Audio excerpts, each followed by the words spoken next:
Stanley Fafara's tragic end has uncovered many untold stories. The beloved Leave It to Beaver star, once a familiar face across America, lived a life far removed from the Hollywood spotlight. In today's video, uncover all about Stanley Fafara's abandoned property, his never-married life, no children, tragic death, and the net worth he left behind. The house built on dreams. Stanley Fafara once captured hearts as Whitey in Leave It to Beaver. He was the boy with a bright smile and a touch of mischief, the kind of kid viewers loved to watch growing up alongside Beaver Cleaver. As a child, Stanley was known in homes across America, his face a familiar comfort in living rooms during the golden age of television. But time has a way of changing things. The fame faded, the roles stopped. The bright lights dimmed, and slowly, Stanley disappeared from the public eye. What remained, however, was a man with dreams. Dreams that didn't die just because the acting gigs dried up. Instead, they matured with him, following him through hardship, addiction, recovery, and quiet reflection. They stayed with him all the way to a small, government-subsidized apartment in Portland, Oregon. That apartment wasn't just a place to live. It was a space where Stanley tried to heal, rebuild, and rediscover what mattered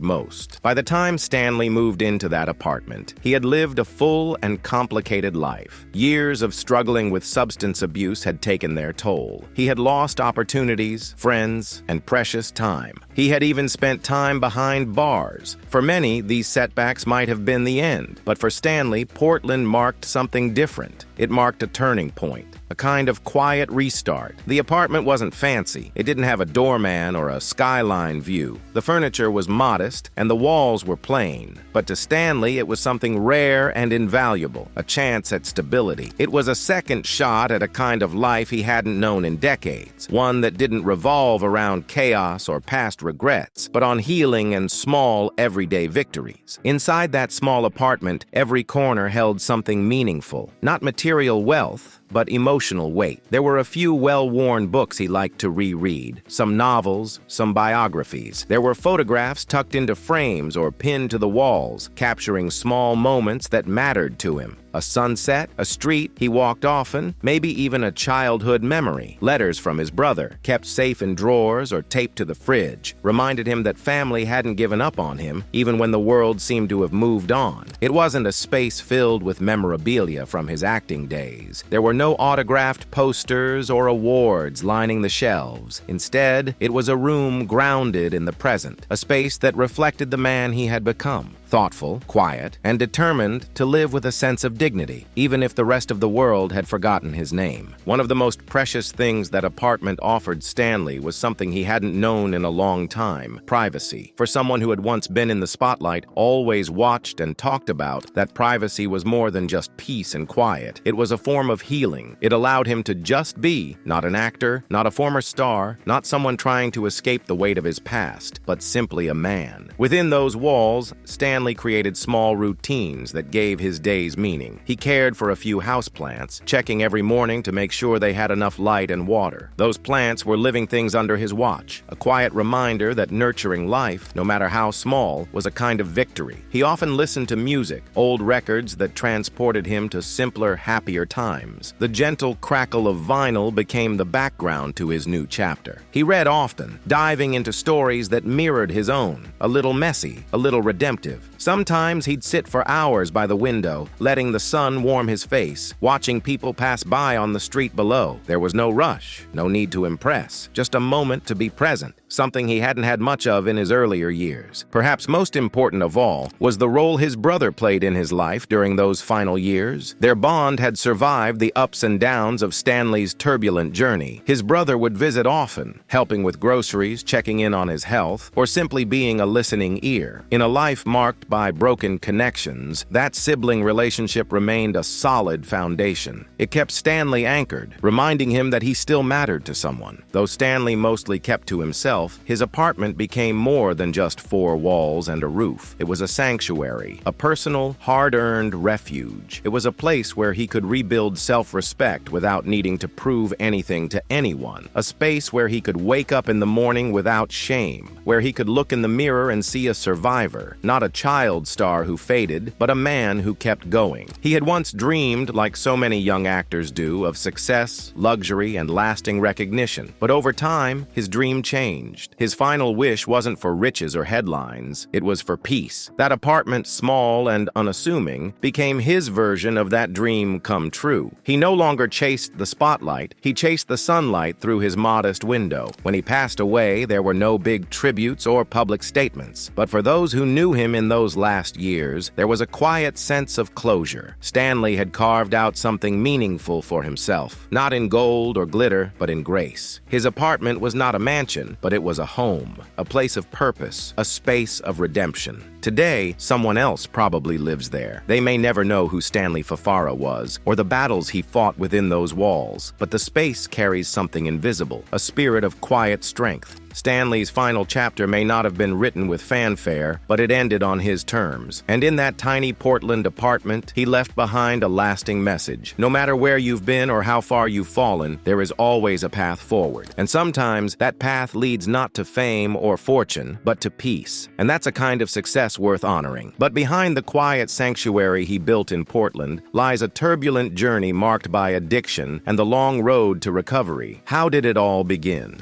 Would you like me to pull on your pants, Chester? I won't charge you extra. I'd like to pull on your pants. A life marked by addiction and recovery. Stanley Fafara's life, after his early television fame, was marked by a series of personal challenges, particularly with substance abuse. Following the end of Leave It to Beaver in 1963, he attended North Hollywood High School and became associated with the pop rock band Paul Revere and the Raiders. During this period, he developed habits of alcohol consumption and drug use. In an attempt to address his struggles, his parents encouraged him to live with his sister in Jamaica, where he explored painting. But his issues with substance abuse persisted. The transition from child star to adulthood is often difficult, and for Stanley, the shift was particularly challenging. As a young actor, his role as Whitey on Leave It to Beaver had given him a certain level of fame and recognition, but once the show ended, that recognition faded. Without a steady job and with few opportunities, he found himself at a loss. Rather than stepping into the next phase of his life, Stanley began experimenting with alcohol and drugs to fill the emptiness left by his fading career. By the mid-1960s, Stanley's drinking and drug habits had escalated. What began as casual drinking and experimentation spiraled into a full-blown addiction. His association with Paul Revere and the Raiders, a band known for its wild lifestyle, did not help matters. During this period, Stanley was surrounded by influences that only deepened his reliance on substances. Alcohol and drugs provided